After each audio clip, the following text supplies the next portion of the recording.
Good morning, ladies and gentlemen. Welcome to the ZOTEFOAMS sustainability presentation. Throughout this recorded presentation, investors online will be in listen-only mode. Questions are encouraged. They can be submitted at any time using the Q&A tab situated on the right-hand corner of your screen. Simply type in your question at any time and press send. The company may not be in a position to answer every question it receives during the meeting itself. However, the company can review all questions submitted today and publish responses where it's appropriate to do so. As usual, before we begin, we'd like to submit the following poll, and I'm sure the company will be most grateful for your participation. I'd now like to hand over to CEO David Studding. Good morning. Thank you, Mark, and good morning, everyone. I'm joined here today by Dr. Carl Houston, who's our Director of Technology and Development at ZOTEFOAMS Group, and Neil Court-Johnson, who's the President of our MuCell extrusion subsidiary. They'll be presenting later on topics specific to their scope. But where I'd like to start is just remind everyone a little bit about ZOTEFOAMS business. So we're here today to talk about the sustainability angles. I think sustainability has come up many times in investor questioning, etc. And often when we present, it is, a subset or a part of, financial or interim results presentation.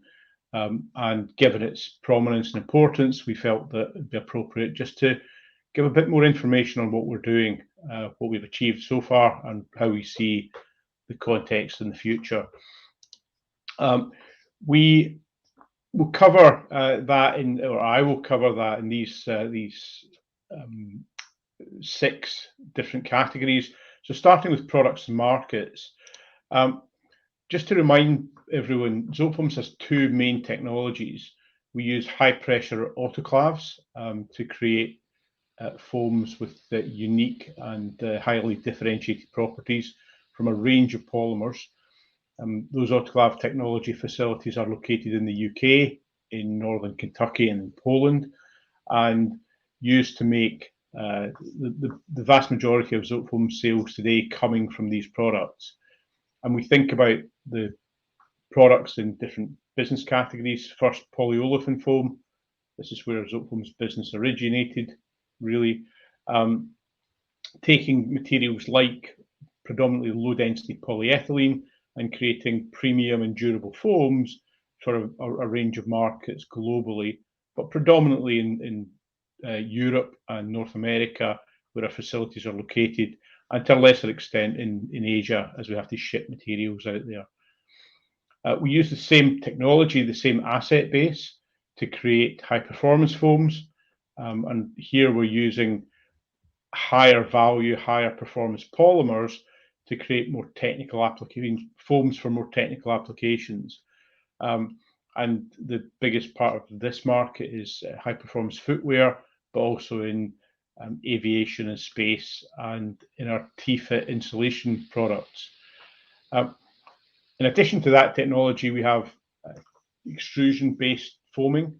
That's been something which in the past we have licensed people making products to help them reduce the polymer content of common packaged goods. And we still do that, but increasingly we're focusing on that technology being applied to a new product range resource. Neil will cover that later on. So the main markets and typical applications are important for us. When we look at the different places that we sell foam, really they come under these categories. Product protection is a very large one. Some people call it packaging, but actually I think when we think about packaging, quite often we think about single-use disposable packaging, and our business isn't really involved in that, other than trying to completely redefine it through our resource and MuCell technologies. So packaging is all about functionality. Can you protect or transport the product in the packaging, and can you do it at a low cost of damage, a low cost of storage and transportation, and importantly a low cost of the packaging. And typically, traditionally, when people have talked about cost, they've talked about financial cost. Increasingly that's carbon cost as well. And so when we look at the packaging or protection areas that we're involved in the autoclave foams business, predominantly we are looking at long life or permanent packaging solutions. So thing where the foam is part of a solution, or protecting very high value goods for a long time, or is reusable. So for example, in the electronics industry, manufacturing computer chips, silicon chips, our foams, we make anti-static dissipative and conductive foams that are used in multiple back and forward journeys, almost every day, to protect these foams during the protect the chips during the manufacturing transit. If we look more widely, our business in 2016 identified 3 main trends that would drive growth. Demographics and regulation were 2, but the third one was environment. So saving scarce resources is something which we have looked at and focused our business on for many, many years.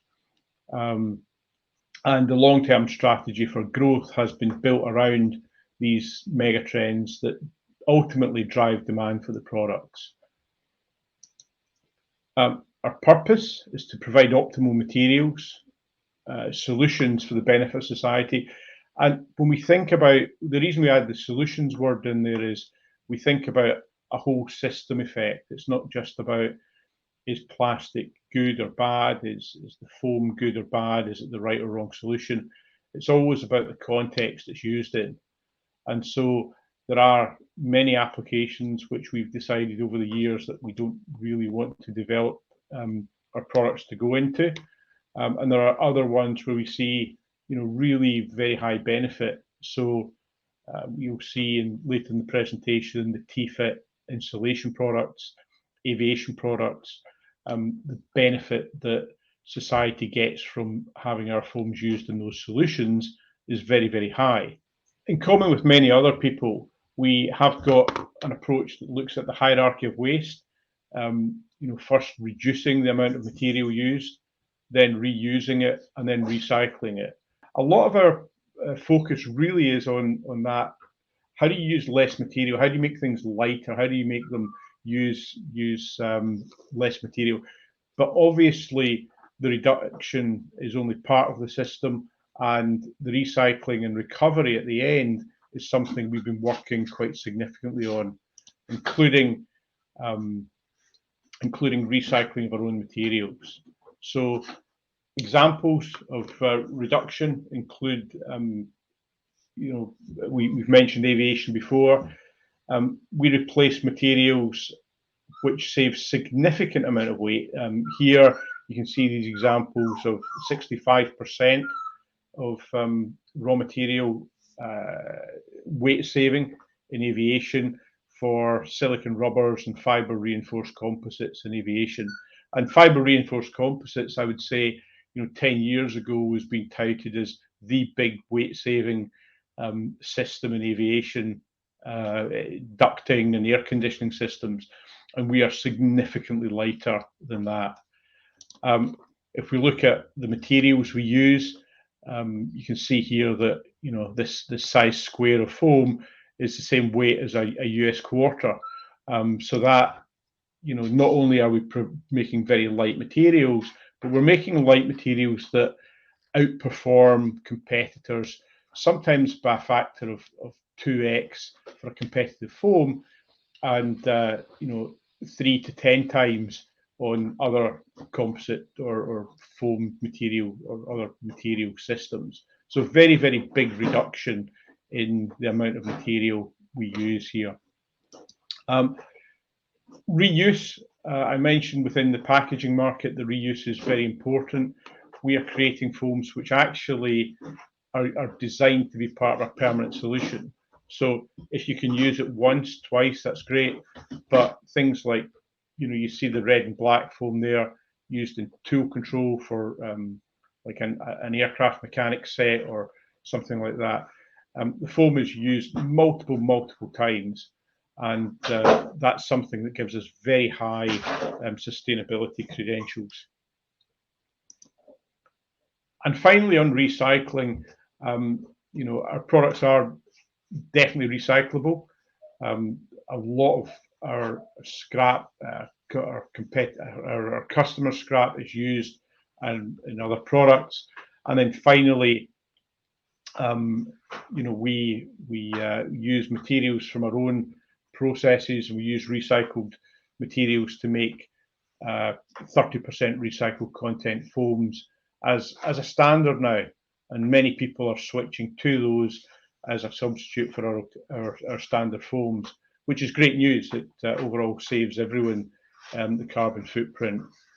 Our EcoZote foams use 30% recycled content, and we are designing other materials using or looking at other materials using a variety of different recycled materials, including recovered ocean waste.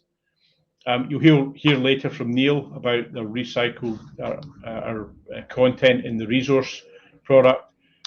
So that makes it a really circular product, where we take raw materials that have previously been used, combine them with virgin materials, and use them to create a new packaging of the same format.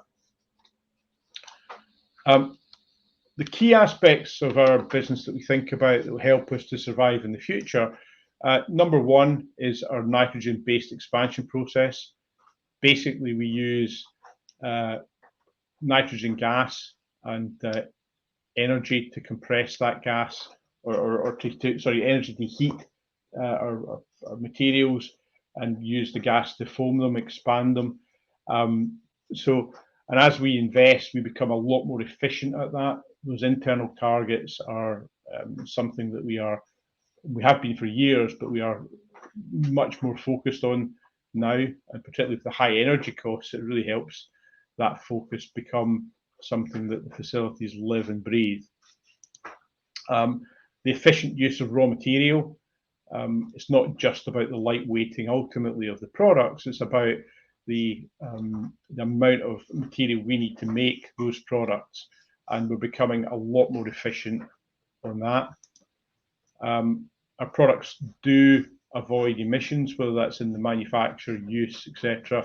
And when we think about green revenue, we look at products which net the cost of our manufacture and the net benefit further down the production or further down the supply chain is very significant.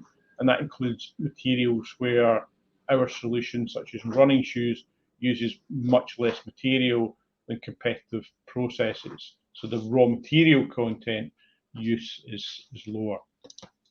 And then finally, with new product development, Carl will cover that in a little bit of detail. But we are looking really at when we develop all of our raw materials, new materials, scoring systems which incorporate not just the economic prospects, but the carbon saving prospects. And today we are finding that those significantly overlap. The reason for that is the economy is just looking for better carbon solutions right across the board. And so something which has been talked about, thought about for years, is now becoming a reality. I would say it's still something that we find some resistance to in getting new products accepted for being lower carbon footprint. I think the high inflation and the economic difficulties are slowing down adoption a bit, but it's something that we've got the products people are talking about and looking at, and we expect that to accelerate over time, the proportion of materials that are bought because of the carbon footprint or the sustainability as a priority almost over the financial cost. And when I talked about the green economy, materials which use less material further or save carbon further down the supply chain, materials which use less raw material than competitive offerings. 85% of our revenues today fall into these categories, and would expect, particularly if the resource products start to become, bigger and bigger part of our business, that would substantially increase, because 100% of those products would fall under these definitions. So at this point, I will hand over to Carl to cover our product development process and the external scoring targets, and he'll hand over to Neil to cover the resource and MuCell business, and I'll come back at the end to moderate Q&A. And so thank you for now. Thank you. As David's already said, we recognise the importance of sustainability for our contribution towards society, and we have a good product range at the moment that contributes and helps our customers and end users reduce the carbon footprint of what they do, from lightweighting through to insulation. But we also recognise that things are changing, and we need to ensure that our portfolio of products continually evolves to meet the requirements of this sustainable world, producing products that help customers reduce further weight and insulate better, not just insulate, but at lighter weight, for example. And I'll talk a little bit more about some of the projects that we've got and how they fit in the portfolio. What this strategy does mean is that we preferentially select projects that contribute to a lower sustainable world, so a lower carbon footprint. It doesn't mean that we don't develop projects where other attributes are worth paying the carbon premium for. So, for example, we have a very pure product we supply into the medical sector. They are more interested in purity of the product than they are in the carbon footprint of the product, and we continue to develop products for that area. But we've put metrics in internally that look at the carbon footprint as a whole of each of the developments that we have in our portfolio, and we preferentially develop projects and develop products which either fall into one of these following four buckets. The first one is to reduce the weight of the use phase and reduce the impact at use phase, which is predominantly through weight saving. The second is to reduce the overall carbon footprint from the raw material that we use right the way to the in-use phase. The third is products from recycled polymers. We recognise that long-term, that is most likely going to come a closed loop. So we're on that footpath at the moment and that roadmap at the moment to be able to use polymers which have been recycled and perhaps aren't as efficient as and as optimal as we would like. And also technology developments. So how much energy do we use to make the products that we have? And is there a better way of doing it, a lower energy way of manufacture? So just delving into each of those. In terms of products to reduce weight, this tends to come from semi-structural parts in aviation, mass transportation. So there are many solids used. You'll all flown on aeroplanes where the inside panels of the airplanes, which are non-structural, they're semi-structural, they're just there for aesthetics, holding the wall in place with insulation behind it. If we can replace some of those solids with foamed materials that drastically reduce the weight and insulate as well, which means they can reduce the amount of insulation behind them, that's very attractive, reducing the weight. And the knock-on effect isn't just about the saving of weight that we produce over the material that we're displacing, but the overall weight in the aircraft, which obviously saves kerosene or gives them longevity if they do move to electric engines. We already have lots of materials which are thermal insulation and very low weight, but we're going lower. We've got developments that are looking to make thermal insulated materials even lower density, even lower weight, which again, not only saves weight in use, but also reduces the amount of material that go into the product. And we have projects which look at improving thermal insulation. that means that you can use less material to achieve the same insulation factors. In terms of products that reduce the overall carbon footprint, there are a number of projects in the portfolio, which include things like biopolymers. There are a range of foams that we currently make, which we can reduce the carbon footprint by using raw materials that are made partially from biopolymers. We have products manufactured that we currently supply, where customers, particularly from the consumer sector, are asking us to reduce the carbon footprint, and we can do that by optimizing the size for them of the part that we make, or actually changing the manufacturing location. We have one example where the customer was manufacturing in Central Europe, and we made our product in Poland, which reduced the shipment and transportation carbon footprint. So there are a number of things that we can do within the portfolio where we evolve the product and develop products at different manufacturing sites to reduce the overall carbon footprint. For recycled polymers, we have several developments ongoing, one of which is looking at reusing our own internal scrap. We have a range of polymers on the EcoZote brand where we actually take material that doesn't end up in the product, reprocess it, make foam out of it, and supply it, and make a product which is almost identical to the one that we currently sell, which is what customers are wanting. They're actually wanting a lower carbon footprint, but the same product, please, in a lot of cases. Similarly, we have investigate use of commercially available recycled materials, so mechanically recycled materials. Those present more of a challenge. Often they are not as optimal in terms of polymers as the ones that we use that are virgin polymers, but we are developing grades around that and trying to learn how to do this, because we recognize this is on the roadmap for long term, that we have to do it.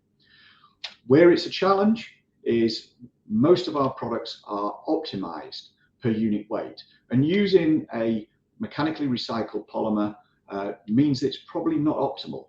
So we add weight to it, and we're always looking to find that balance between the compromise on properties and performance that you get when you use recycled materials. And that's very much a journey that we're on. We also have applications looking at ocean waste. There's foams that are used in sports and leisure in particular, and consumer goods, where material that's recovered from fishing nets can be used to make foams that are sold into the consumer goods sector. So we have a number of avenues that we're developing products for the future. And finally, in terms of technology development, we use nitrogen gas, which is borrowed from the atmosphere. So it's regarded as one of the cleanest foams that you can buy, and one of the more environmentally friendly foams. But we still consume energy in that manufacture. And part of our development is, how can we do this by consuming less energy? We have a number of technology shifts that we're investigating at the moment. While we've agreed with some of the our banks who we have loans with, sustainability-backed loans, some metrics around product development, which are ultimately how much of our portfolio and sales are generated, and revenues generated from products that are developed for use phase sustainability. We also have an internal metric where we look at the holistic carbon footprint of our product development, and what we can say is over 75% of those development projects that we're currently scaling up are regarded by us as having high sustainability credentials, and more than 50% of those in the R&D phase have got high sustainability credentials. Obviously they'll filter out, and some of those will result in products that are scaled up. But that tells you that we are building a portfolio for the future, which is really geared towards meeting sustainability goals of our customers and end users. The external target is very challenging.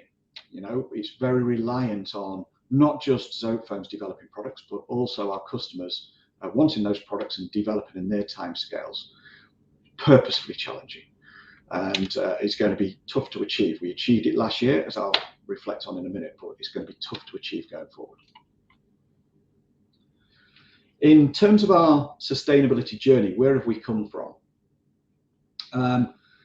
There's recognition that two real principles will deliver long-term sustainability. The first is the use of fewer natural resources, minimizing how much material that we use in the manufacture of our products. And the second one, as I've already touched on in product development, is preferentially operating in markets and developing products that are sustainable, have a sustainable advantage. So they're the guiding principles which, through embedding within our control framework, we have guided internally the decision making.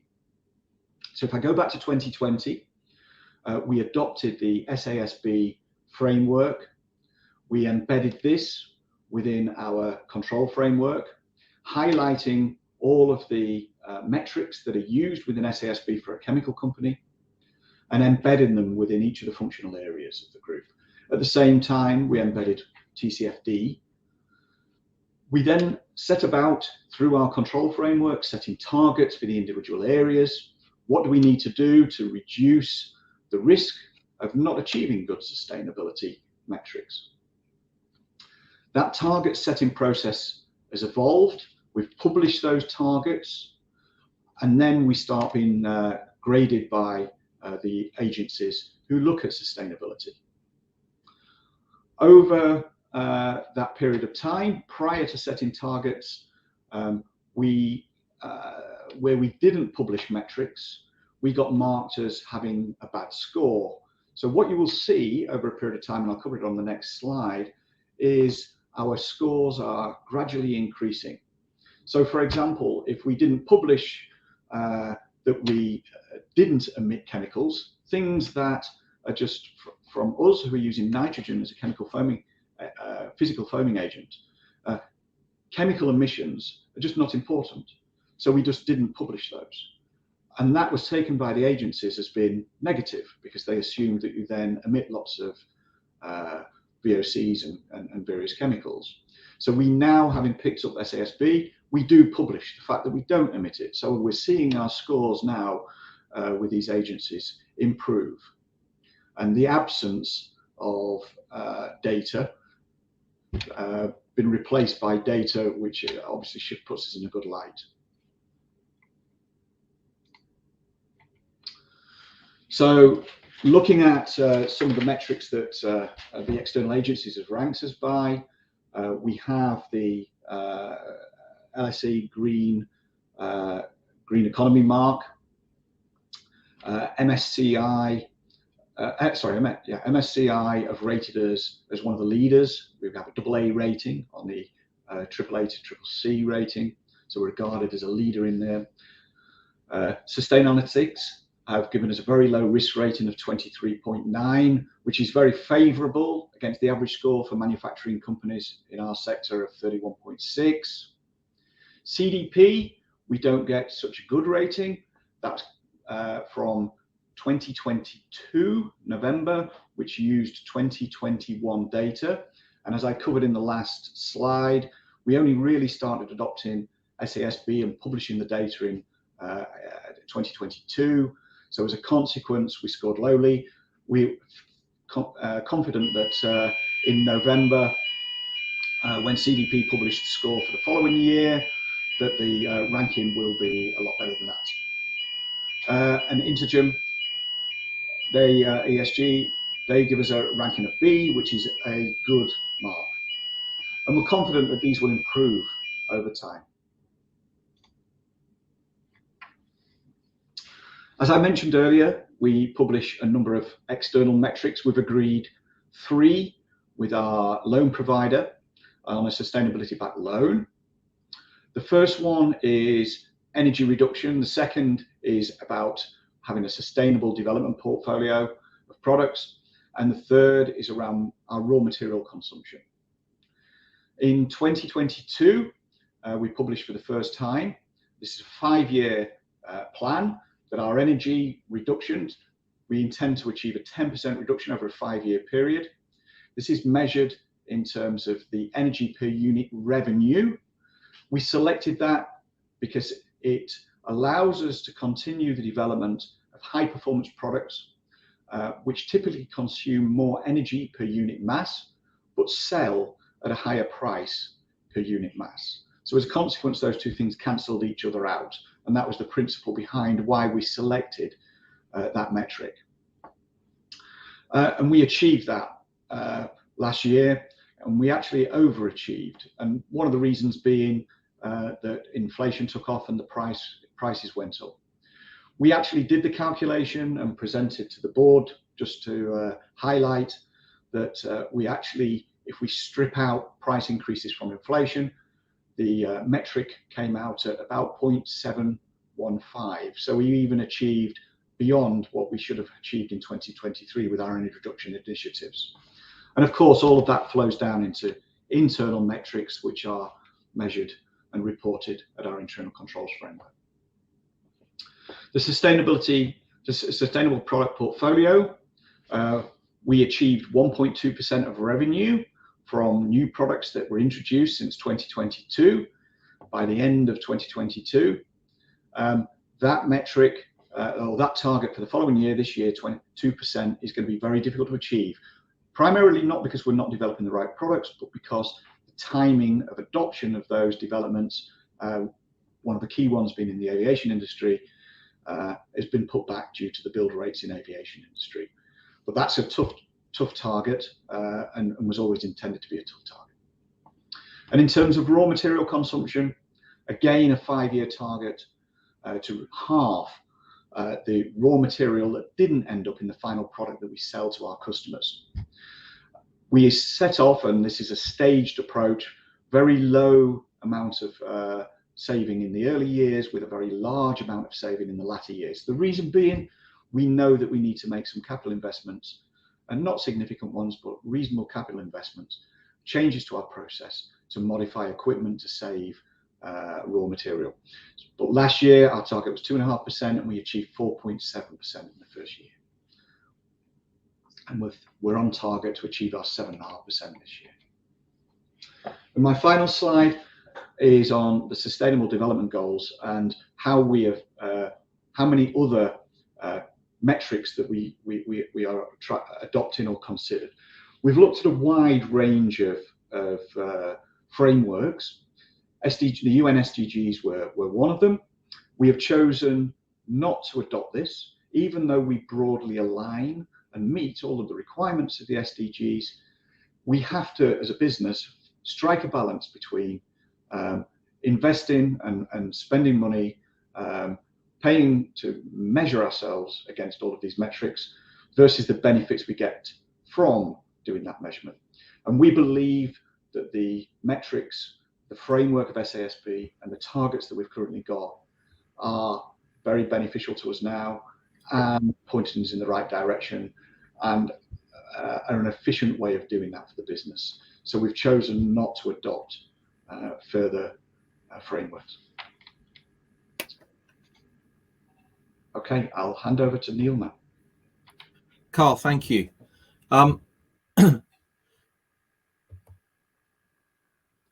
So our MuCell division comprises 2 key technology platforms, MuCell 1.0 and Resource. And I'll speak briefly first about our core polymer reduction technology, which we term MuCell 1.0. This core technology is based on high pressure, inert atmospheric gases that we inject into polymer. We displace the resin to both strengthen and lightweight, whether they be extrusion of thermoformed or blown films or sheet.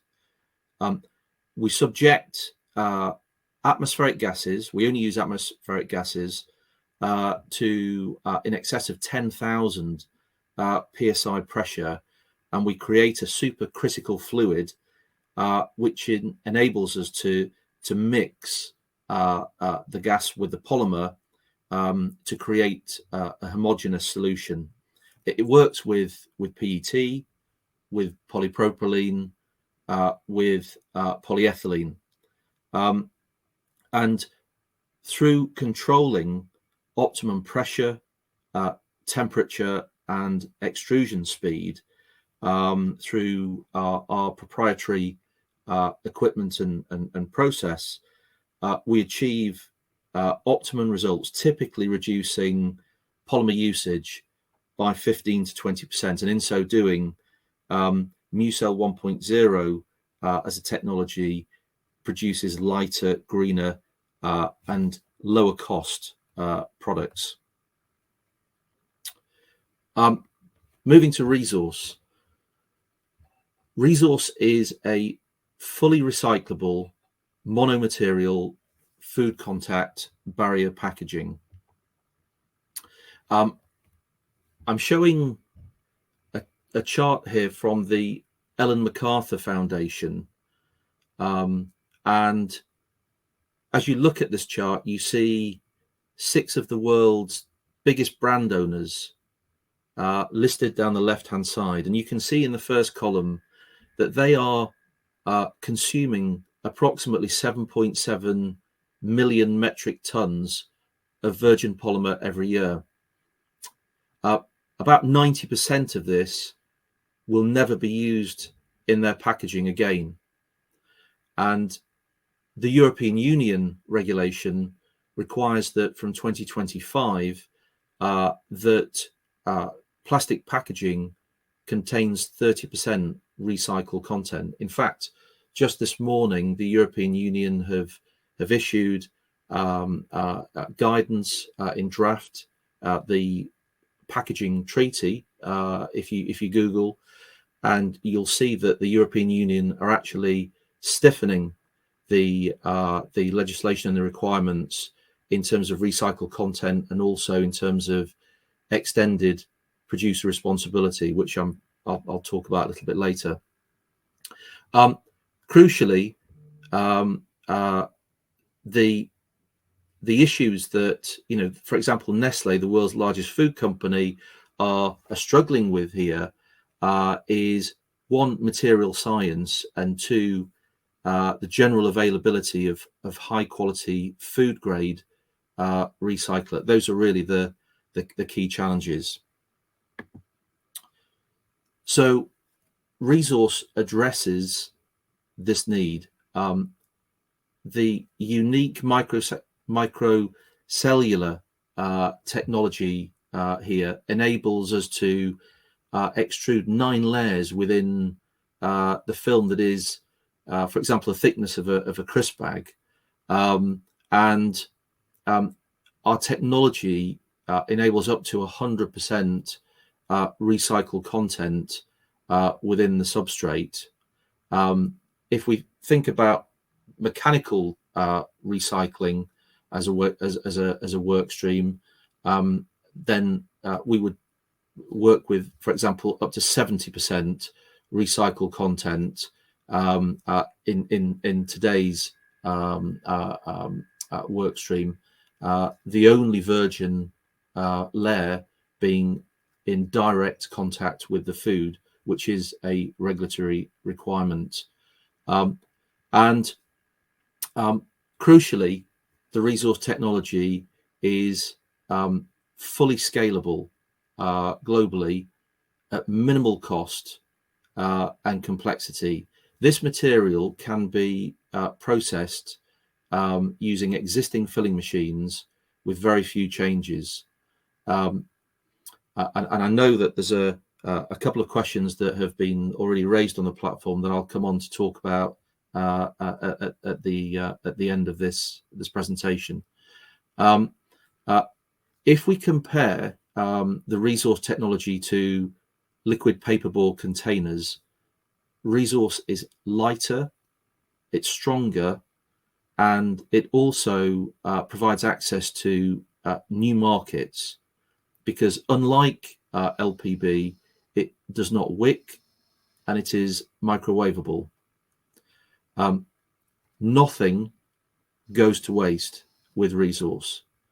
The Resource technology is fully circular. It lends itself to many different packaging applications such as pouches, trays, films, bag in box, sachets, etc. But at ZOTEFOAMS, we've made our initial focus beverage cartons due to the size of the market and the absence of recyclability and circularity for what are currently composite mixed material products, most of which are today are incinerated around the world.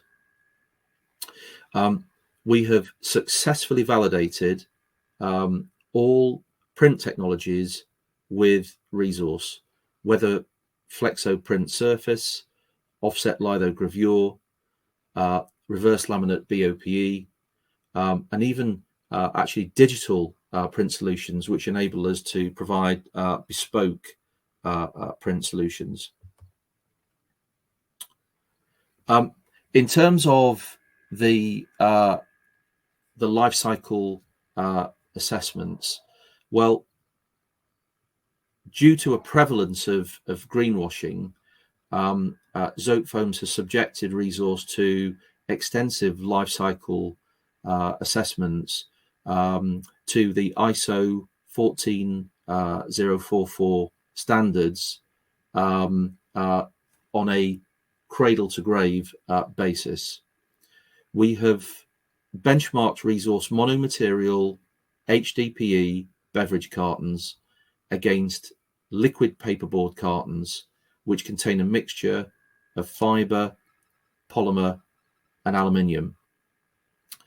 We have partnered some of the best science institutions to analyze resource environmental impact, and we've looked at 19 different impact categories. Our work has been reviewed by Dr. Jasmine Cooper of Imperial College London, as well as being validated by Professor Michael Shaver of Manchester University, the LCA Centre in the Netherlands, and IKTR and Recyclus in Germany. The 3 of the 19 impact categories which are probably most representative of the product's environmental impact are water consumption, energy use, and global warming potential. In all cases, resource beverage cartons significantly outperforms LPB cartons, demonstrating at least a 50% reduction in the negative impact versus the mixed material cartons.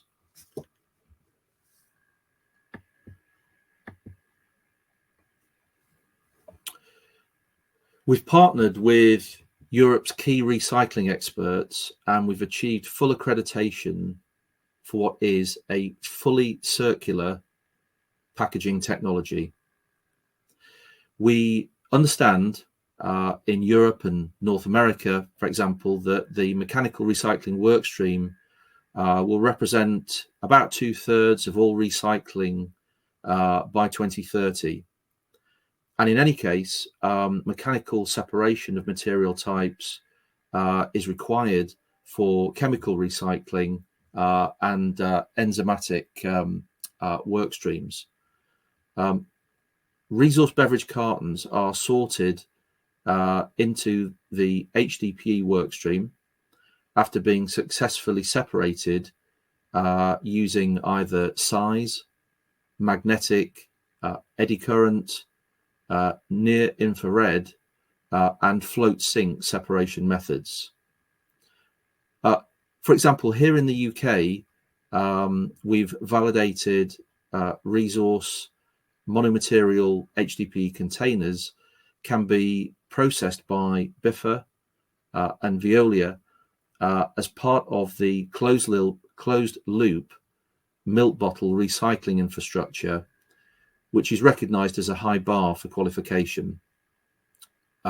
In so doing, critical challenges that we've overcome have included discoloration, odor, contamination of feedstock, loss of mechanical properties, bleeding of inks, gel content, and others. In each case, resource has either met or exceeded the industry standard. To provide transparency and trust with industry and consumers, ZOTEFOAMS plans to have the resource package contain a digital passport. Using a QR code, it will be possible for consumers to learn about the materials contained within the package, as well as how to dispose of that package. In the UK, as an example, the resource container can be disposed of by consumers in the same way that they would dispose of a milk bottle today.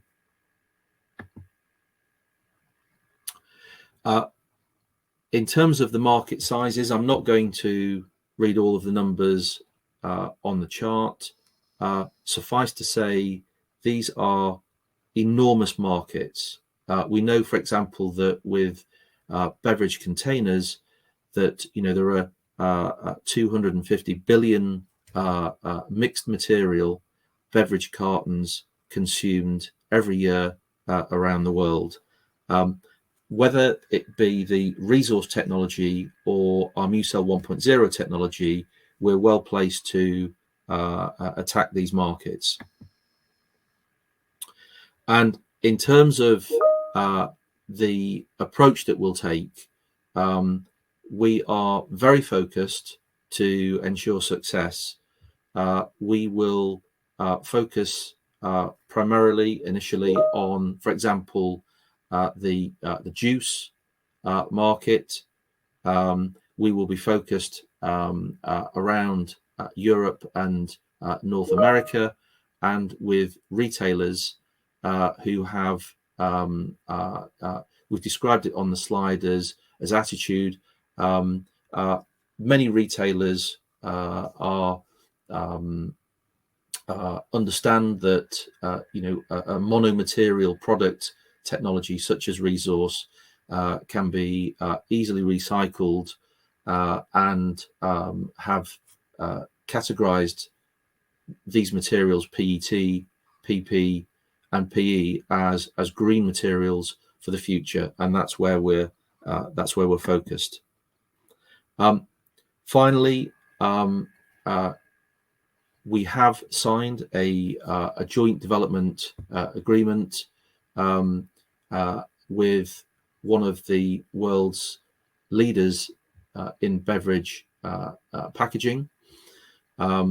We have also signed up one of Europe's leading retail groups, and we will be running market trials in the first quarter of 2024. And our activities crucially are about packaging at industrial scale on the existing equipment. I have a couple of questions. Sam asks two questions. Firstly, how much of a USP does resource really have, and how difficult will it be for brands to say no to adopting it? So the first part of the question, in terms of the USP, I think there are four elements I would draw out. The first to say is that this is an industry first, fully circular packaging technology. We see a lot of progress in the non-food area, but as I shared with the Ellen MacArthur slide, food contact barrier packaging has been a real problem for industry, and this addresses that need. The regulatory requirements demand 30% recycled content be included in plastic packaging by 2025, and our ability to include to 70% using the mechanical recycling work stream, I think, is a key point. The last thing I would say in terms of our USP is really the life cycle assessment, because if you look at the product in the round, the technology in the round, you see that from a cradle to grave point of view, we more than halve the global warming impact, the water consumption, toxicity, etc. The second part of Sam's question, how difficult will it be for brands to say no to adopting it? I think, you know, I'd look at three sectors here. If you are an extruder, well, this technology uses current extrusion processes. If you are a packer, this material can be processed using your existing filling lines with some minimal changes. If you are a brand owner, then going back to the Ellen MacArthur challenge in terms of the regulatory requirements and the government's taxation, then this will be a critical enabler for you. So I think hopefully that answers your question, Sam.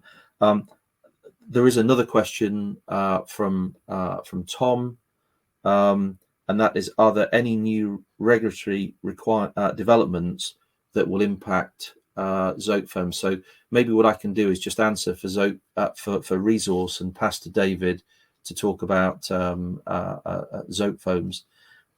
From a resource perspective, Tom, you know what we're seeing, and you'll see it live on the news wires today with the European Union, is that the regulatory requirements are stiffening in terms of you know the greenwashing that has gone on, and we see, for example, in the UK, a packaging tax that is now in place, and we see extended producer responsibility, and this EPR across all of the European countries financially will be extremely punitive for those brand owners that don't have you know 30% or more recycled content in their substrate. The onus is being placed very much on the brand owner to, if you like, clean up here in terms of post-consumer. David, maybe I'll pass to you for ZOTEFOAMS. Yeah, thanks, Neil. And I guess just more generally, you know, we go back to the slide I presented about in 2016. We identified regulatory drivers as one of the main growth or environmental context, presenting us with growth opportunities and changing the environment for our business. And while it's impossible to say exactly how regulation is going to be implemented, I think we can say in general that regulation points towards you know, making consumers safer, making products safer, fire standards. It's now, you know, hand in hand with environmental legislation around, you know, the minimization of resources, which generally is good for a foam industry. You know, we are here to take polymer and use less of it, make it lighter and make the functionality better. Having said that, there are a few examples like, you know, UK packaging tax. The way that was implemented wasn't particularly helpful. It wasn't unhelpful, but you know, the MuCell business reduces the amount of plastic that it takes to make a plastic tray, for example, for food packaging. And the way the legislation was implemented, the tax legislation, despite us, you know, lobbying and consulting on that, said they do it by weight. And so if you use less plastic, less recycled plastic by foaming, you're actually penalised. They want to put more plastic in so that you can get your weight up of recycled content, and that therefore doesn't attract the tax. So it's a bit, you know, that's you know, that's something that, you know, whereas, you know, recent consultations on chemical recycling actually look quite positive for us. So I think the general flow is good. You get some eddy currents pushing you the wrong way sometimes, but I think very positive. Some other questions we have just in the last few minutes. Chris is asking about ESG funds. We've got our brokers knocking on the doors of a lot of ESG investors. Not a big part of our register today. The sector we are operating in, small cap in particular, has not been something that's seen a lot of funds inflow, and ESG funds tend to have a slightly higher market cap threshold at the moment. But that's something we just keep working on, keep pushing ourselves in front of them, and we are a good investment, but it does take someone to open their eyes and do the research, because on the face of it, we're a chemicals company, we're a polymer company, and you can easily jump over that and say, well, that's not what I want in my portfolio. So to do the research, they typically are doing those on £1 billion market cap companies at the moment. We're slightly below that, unfortunately, and it might take time for the focus to come around to smaller companies. Next question on SAM. Why don't airlines adopt your materials more broadly, given the benefits? And how can we increase that product use more broadly? Largely it's not the airlines, it's the aircraft manufacturers, so Boeing, Airbus, etc. And they are aware of our materials. It just takes a long time. In the airline industry, if you do something in 7 years, it's considered pretty quick. Now, a lot more pressure on lightweighting the planes, a lot more pressure on fuel efficiency. So, the drivers are there. We've got a lot of conversations going on.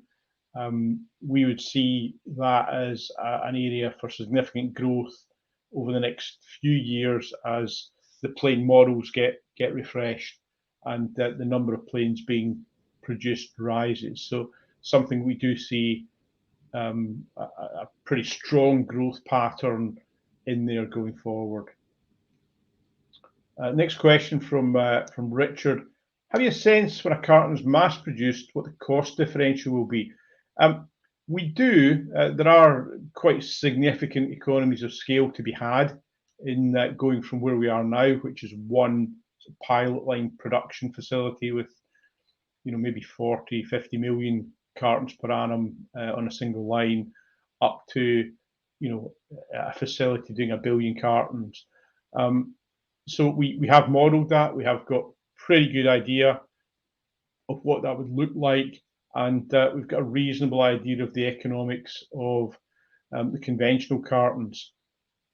We also are modelling different tax scenarios, and as Neil said, the extended producer responsibility, the packaging tax type things are and will, I think, continue to help us because as we use high recycled content and we are circular, that's basically where the legislation is trying to push people.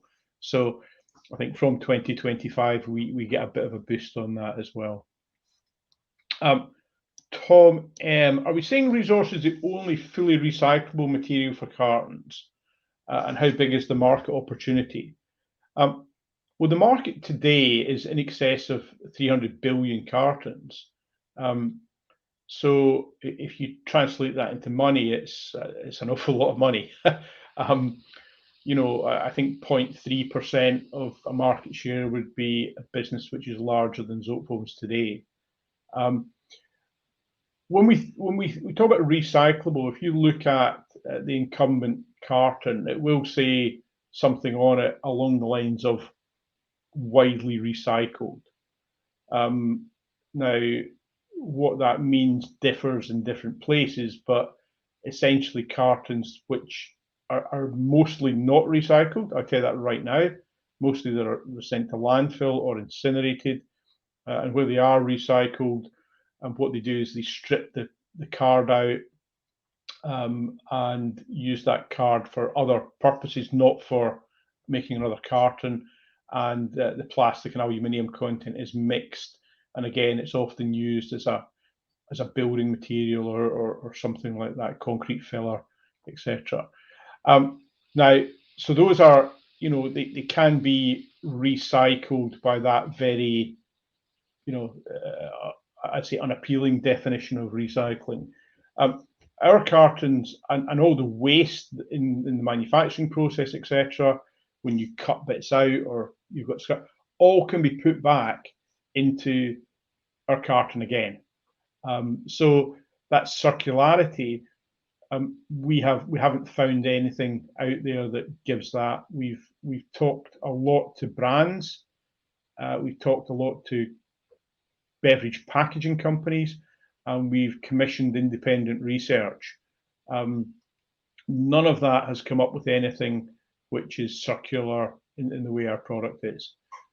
When you see announcements about this is a more sustainable carton, it's comparing with the previous version, and the big innovation that is being pushed by the current producers is to remove aluminium. So they put a carton with polymer and plastic together, and a plastic cap, and a new legislation where the cap needs to be tethered to the packaging means that plastic cap is now attached to the composite carton. So these are improvements over something which, if you compared that improved version with ours, we would very confidently, I think, have a lower sustainability scores or better sustainability scores.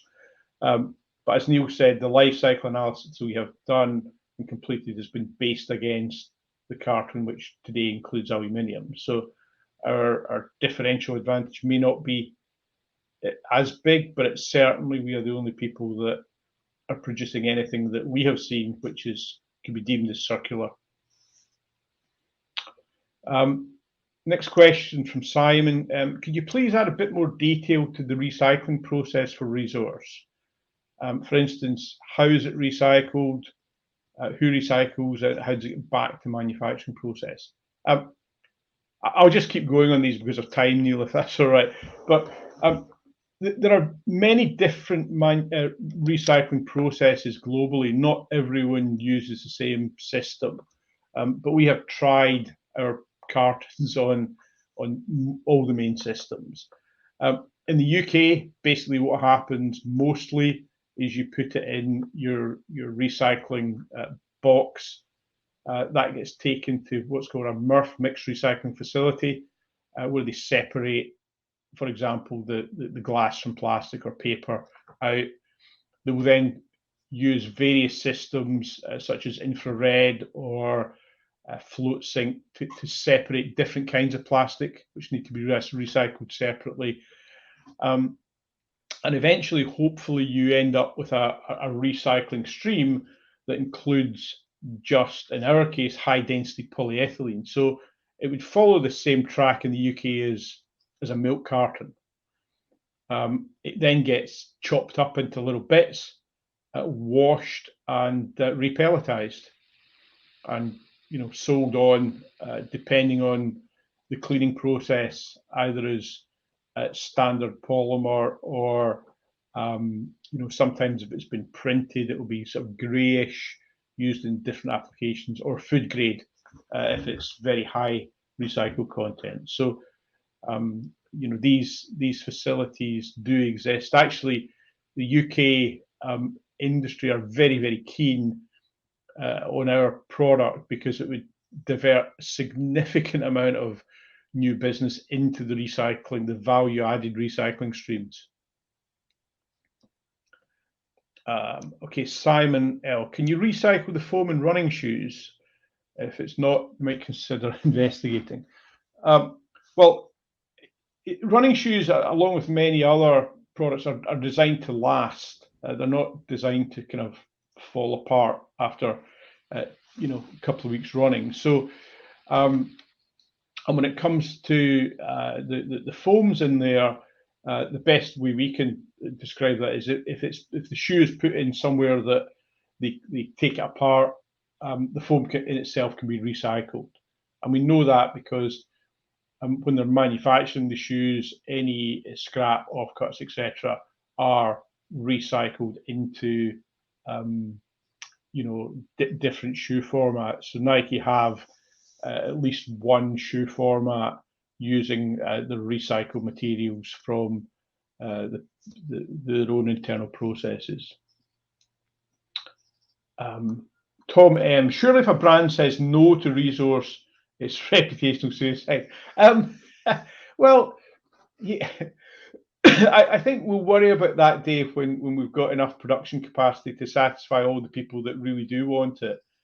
And as Neil alluded to earlier, we're not going to be instantly able to satisfy all the demand we see. So we are concentrating on geographies where recycling is high and it will be treated properly.